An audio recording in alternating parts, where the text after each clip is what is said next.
My friends, in today's gospel, Jesus asking his disciple a good question. Who do the people say I am?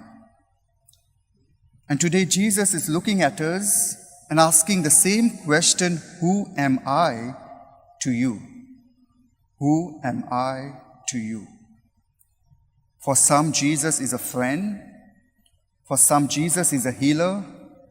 For some, he is a courageous man, a good man, a righteous man. All these responses are right. But the question is, are these enough to understand who Jesus actually is?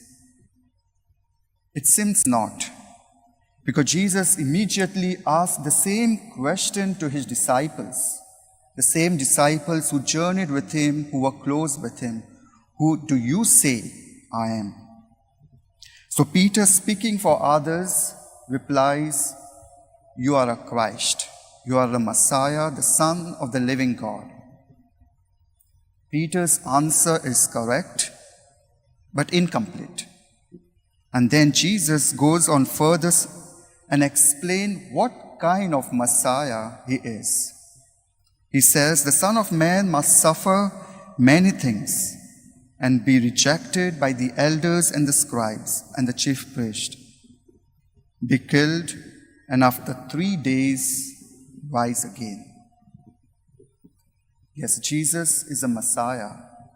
He is the sacrificial servant. He is a suffering servant who came in this world not to be served, but to serve.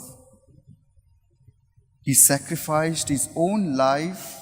He died on the cross for our sake, to save us and to be close with us.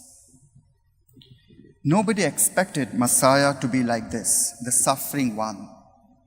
For Jews and for Pharisees, they expected Messiah to be a political one, to be a powerful one, and therefore they refused to accept Jesus as the Messiah, and they rejected him. According to the Jews and the Pharisees, the Messiah must have these following characteristics. For them, the Messiah must build the temple. Messiah must teach the resurrection of the body.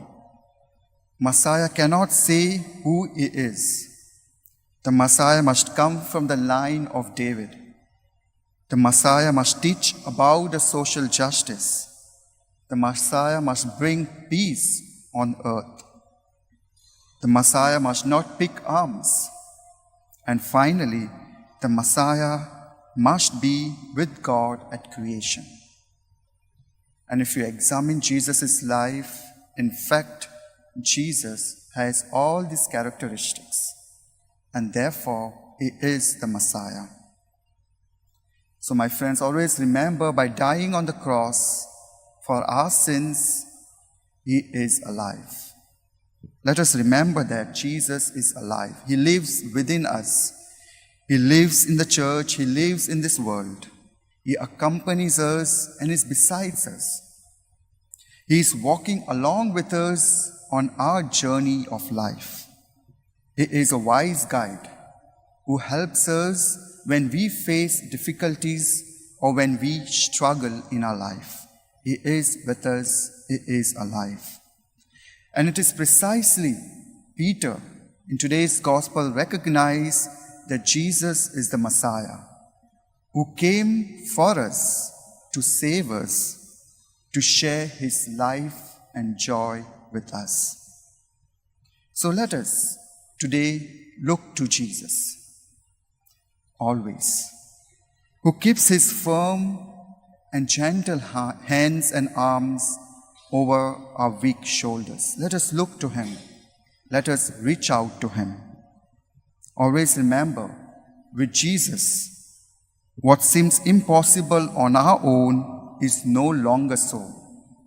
With Jesus, we will be able to go forth. Amen.